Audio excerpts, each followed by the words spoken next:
өзім 53-ші жылғымын. Атым Есмағзам.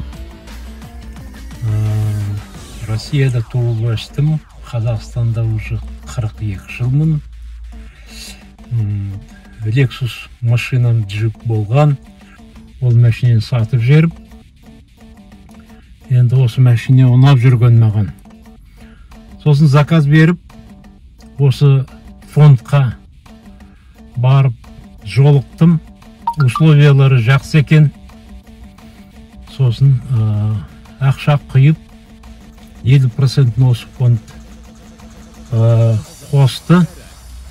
5 жылға кредит берді. Машина жақсы, мінекей сол фондтың адамдары өздері келіп құттықтап отыр. Көптен көп рахмет. Бастығына рахмет.